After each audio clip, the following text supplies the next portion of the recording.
I wanted to go over assets and liabilities. One of the most important things that the online book doesn't cover is the income balance sheet.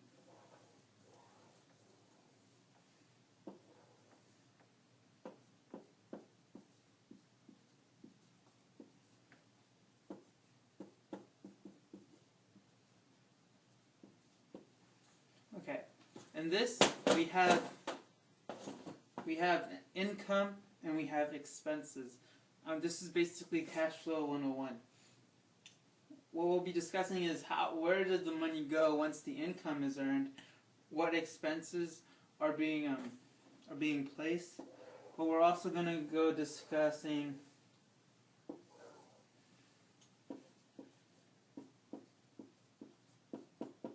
assets and liabilities.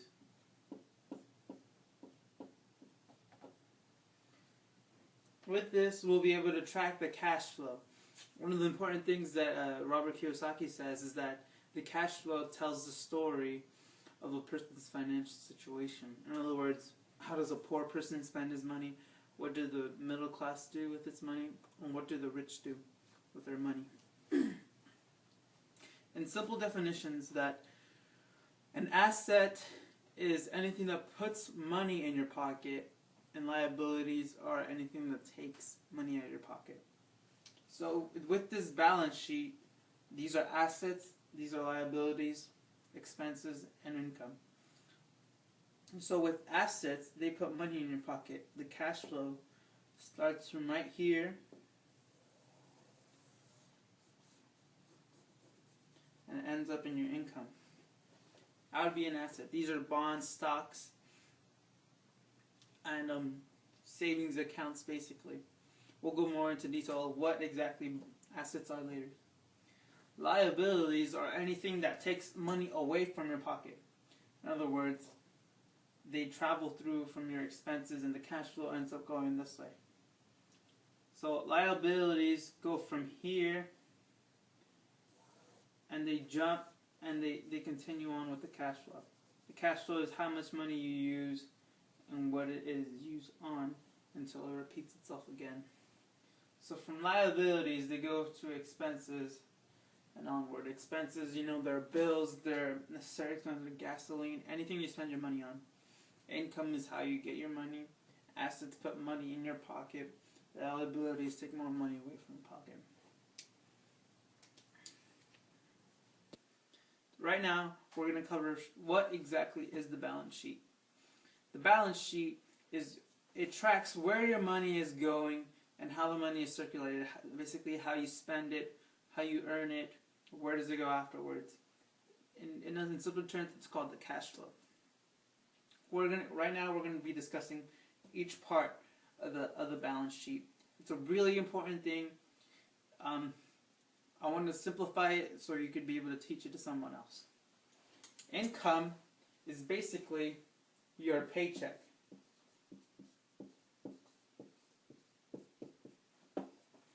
Your income is basically your paycheck. You give up your time, you work in order to receive money. Expenses are something like gasoline,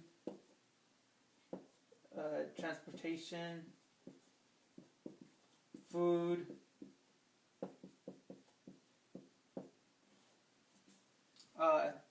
and fun, and clothes, and stuff like that. Basically, anywhere your money goes.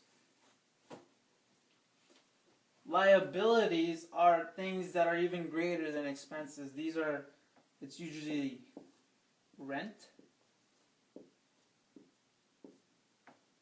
or mortgage. You can call it a mortgage. They are also any car loans.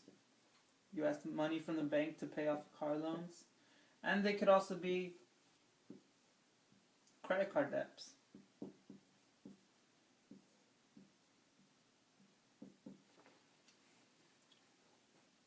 Assets could be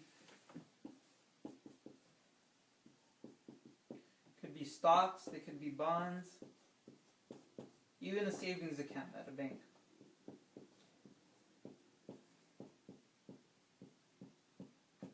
it could be real estate too.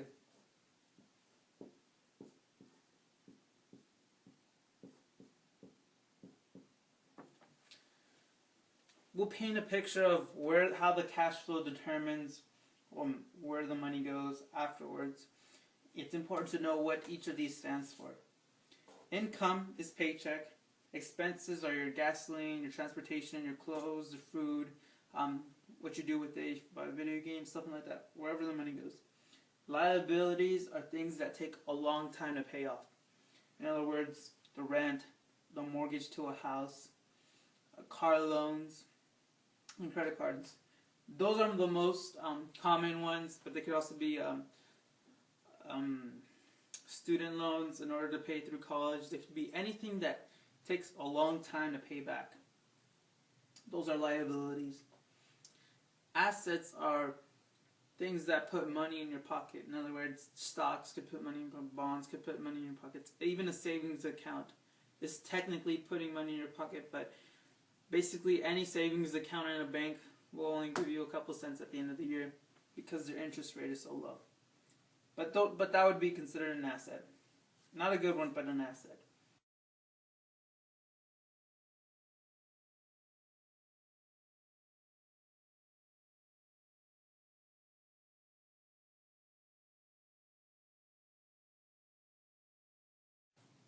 Okay, so now that we covered what exactly the technicalities of the income balance sheet, we're going to talk about the dynamics of how a poor person's cash flow looks like. We're going to dive into middle class. We're going to tie into what the rich do. Note that the way the cash flow works is what depends on a person's status. If you read the book, it'll clearly identify that for you. Right now, we're going to talk about the poor.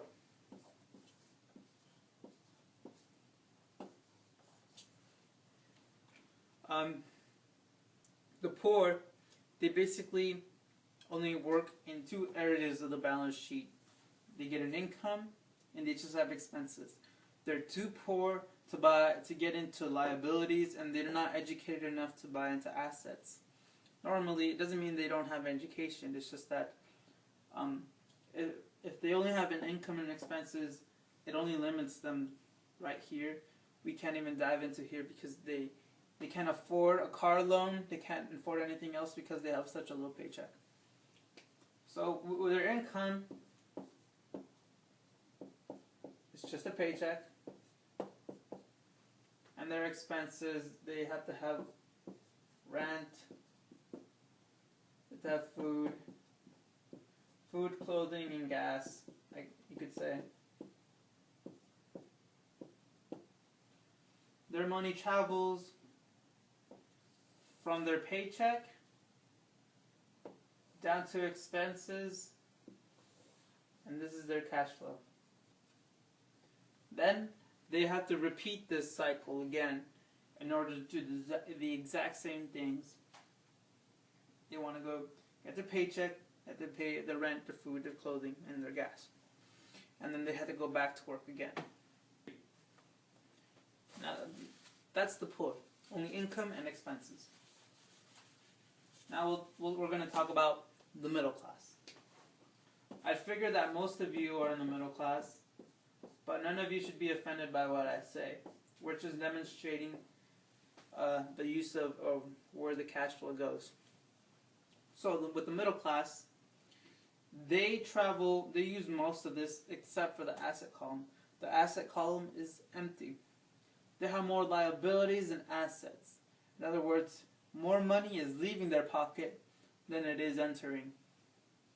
The middle class follows the same pattern. Their cash flow begins with getting their paycheck. First, they have to pay their liabilities, their mortgage, their car loans, their credit cards, and then they have to go on and pay their expenses on what's left until they have to do it all over again. So you could see how the different patterns it travels compared to a poor person's balance sheet. Their cash flow, they still dependent on a paycheck. They go ahead and have their liabilities, their mortgage, their car loans, their credit cards, each of those, the mortgage, the credit cards, and the car loans, each of those takes almost several years to pay off. People with credit cards could be in debt for years on the same credit card. Mortgage usually takes 15 to 30 years to pay off a house. Car loans, it varies from car to car. Most cars usually have a car loan of about 5 years. So you can see that the middle class gets more involved in liabilities than they do with assets.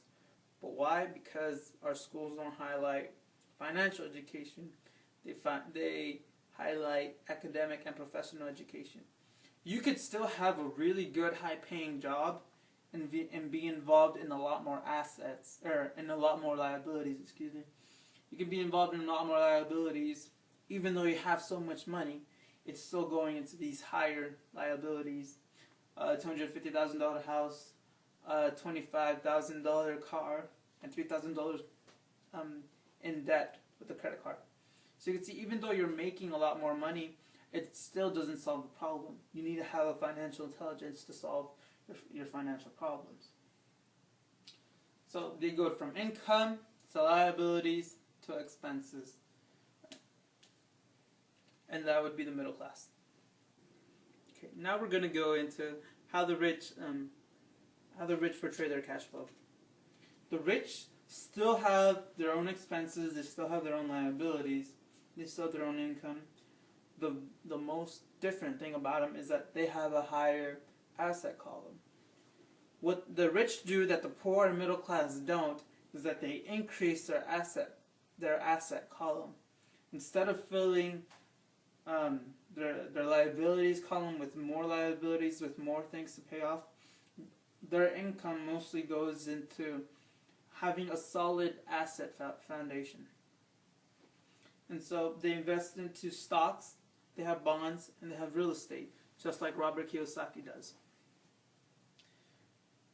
And that's the primary difference, because what happens with assets, they put money in your pocket. And so the assets come back into your income. You could pay through your expenses and you could pay off your liabilities, but your assets will continue to go. Basically, if you have enough assets that cover your expenses and liabilities, you don't have to work anymore because your assets will pay your expenses for themselves. So in other words, that's how people get rich, how they're wealthy. They don't have to work anymore because their assets are working for them. They could leave their job and their assets will be able to take care of them. That is the main difference between the rich and the poor, because they have a financial intelligence. They're able to, they know what to invest in order for their financial security in the future. So when Robert Kiyosaki says that the poor have money, the poor work for money, the poor in the middle class work for money, and the rich have money work hard for them, that's basically what he means. In other words, we saw that the middle class and the poor are dependent on a paycheck. Robert Kiyosaki says that the rich have money work hard for them. In other words, the rich get their money and they put it into investments in order to have the money they put in there make more money. Basically, like the interest on a savings account. You have your money there and it'll eventually grow. Not saying that savings account are the best, but that's the idea. That you put your money somewhere where it's bound to grow, where it's bound to double up. That's the main difference between the rich and the poor. The middle class are they're not taught this at an earlier age so they could be developed by the time where they're actually making big money. There was an interview where an accountant had told Robert Kiyosaki that doctors and lawyers are just one step away from being incredibly financially wealthy. So you could see that the lack of financial education really limits your abilities to quit your job, to basically have your assets take care of your expenses and liabilities. Because what happens is that the rich will get money and they'll invest in, they'll go through expenses, they'll go through liabilities, but then they'll go ahead and post it into assets. The assets will make more money and it'll come back into their income. In other words, they keep on investing their paycheck into assets. Their assets will give them money. They'll pay through expenses. They'll pay through liabilities. They'll get more assets, and they'll keep on doing the same circle again, and basically gaining financial independence. You could see that they're no longer dependent on the paycheck anymore because their assets are making money for them. And that's one of the most important things in the book is telling you that you need to solidify a strong asset column if you do want to be financially wealthy. Go ahead and take a class on real estate. Go ahead and be an expert on bonds. Go ahead and be an expert on stocks. But know what you're doing. Solidify your own asset column. It's important to know this balance sheet because if you don't know how the balance sheet works, you won't be able to teach it to someone else. If you could see the difference between what we talked about, the difference between the poor, the difference between the middle class, and the difference between the rich, once you know the difference, you can go ahead and you know what to look for, you know what to study. In other words, in the other book that I was reading, the other book I mentioned the other day, The Richest Man in Babylon, it'll talk about how part of your the number one rule in all from the financial world is pay yourself first. The money that you do save is to eventually invest it into assets in order to make more money. So don't get the wrong idea. The rich still have expenses and income and liabilities. Their assets are the ones that pay for all of that.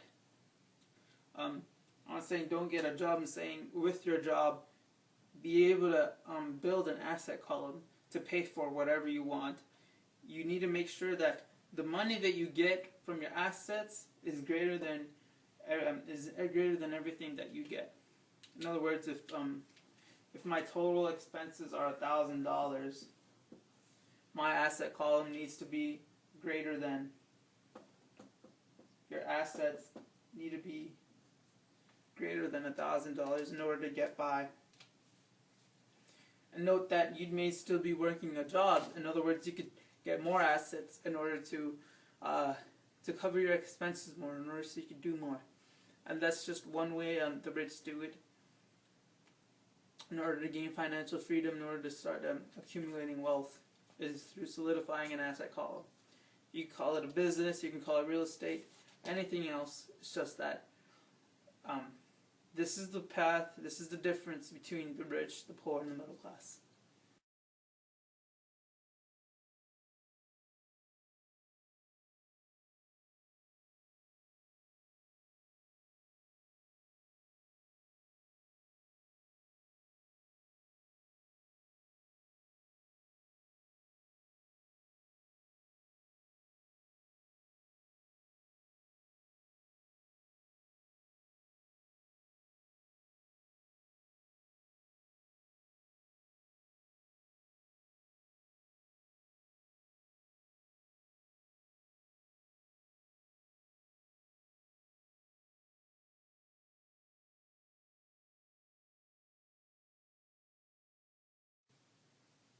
So let's review. A key difference of gaining wealth is noting the difference between each class of people. We have the poor, we have the middle class, and we have the rich. To review, the poor have low-paying jobs. It could be for many reasons. They could not be educated enough to have a job, or they could just be a college kid having a low-paying job, a part-time job. And they only have expenses. They don't have liabilities because they can't afford them, such as a car, credit cards, or anything like that. They're not making enough money to have liabilities to begin with. They only have expenses. Now the middle class, they have higher paying jobs than the poor do, but the middle class, it gets more involved with liabilities, such as a house, car, and credit cards. I'm not saying don't go ahead and go get those things. I'm saying that the rich have a different way of managing that. And what the rich do is that they work to a certain point, but eventually their money works for them. The rich get more involved in assets than they do with liabilities. The rich do get involved in liabilities. It's just that their assets could pay for them. In other words, like I have written down here, it's just the rich don't work for money. Money works hard for them. whatever money they make, they invest it into an asset, and that asset will make more money than what they put in. If they buy a stock for $5 and they get $10 out of it, that's considerably speaking, their money is working hard for them to get more money. So eventually they solidify their asset column in order to pay for their expenses, for the liabilities, and they no longer have to work for money because their assets will basically work for them. And that's it's not a secret. That just describes the way the rich do it, and the way the middle class and the poor fail at doing. And note that this is extremely valuable information, and even just explaining the balance sheet is crucial to someone, because if you do want to get rich, you need to have the right idea of what rich really means, and it's about intelligence. It's not about having a lot of money to spend. It's a lot about how you manage your money, how wisely you spend it, and wisely you save it. It's not about saving every single penny that you can. It's about saving the right amount and investing in the right investments in order to gain more money. It's not just pure greed at work. It's technical. It's about knowing your stuff, and hopefully you could see that knowing the difference between each class helps determine who becomes rich and who becomes poor. So you can see that I believe that most of us are right here in the middle class, because our parents could be involved in a lot more liabilities. It's okay to have liabilities. It's just that eventually you need to start building a solid asset column in order to pay for your liabilities. Because if not, as we see with the poor and the middle class, you have to keep on working to have money coming in. The rich had assets. That's where their money came in. Their money came in from their asset column, basically into their hands, so they could pay for all of this. So basically, they're not dependent on their paycheck anymore. They have their assets to take care of them. So that's a key distinction between each class. It's important to know the difference in order to progress financially. Note that this isn't explained in high school. That's a very important factor, because I think it would change a lot of lives if it was changed in high school. If it was taught in high school, I mean. So this is just a simple diagram of what happens. Go ahead. Don't be afraid to go out and teach somebody. I was having a good talk with my friend Jose. We were just talking about how it's harder to teach an adult than it is someone our age. The reason for that is that someone our age has more time to learn. Our minds are still young, and we can still learn. Whereas someone who's old, who's been working most of their life, is hardly going to pay attention to a child about how to manage their money. Adults usually have their own way of figuring things out. It's really hard to get through them sometimes. I know, because I tried with my own mother already. It's just hard. It's just hard. When people are involved in a lot of liabilities, their paycheck is immediately gone because they have to pay for those liabilities or any other expenses, and if their job barely gives them enough to pay for those liabilities, then there's no room for saving money in order to invest it in assets like the rich do. The rich could, we can talk about Bill Gates, we can talk about Donald Trump. They build businesses that make money, and with the money that those businesses make, they go ahead and invest it into more assets. And in order to keep that cycle going that I demonstrated earlier, their assets will pay for everything else. That's how these men became one of the richest men in the world. They built their asset column in order to pay for their expenses. It really sounds repetitive, but it's because that's the key difference why people are in their financial situations.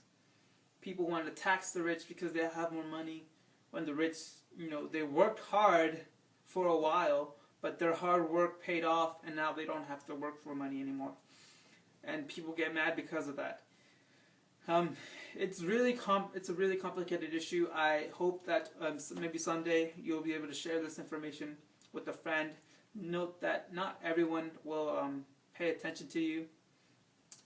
There's only a certain amount of people who are actually want to learn. It's not about just being greedy and having money. It's about knowing your stuff, being educated, learning more in order to make more money. That's basically what it's all about. And hope this is a great review for you. And if it was good information for the first time, I hope you that you can review it, be able to teach someone else. I'll keep in touch. Next video, we'll talk about taxes and corporations.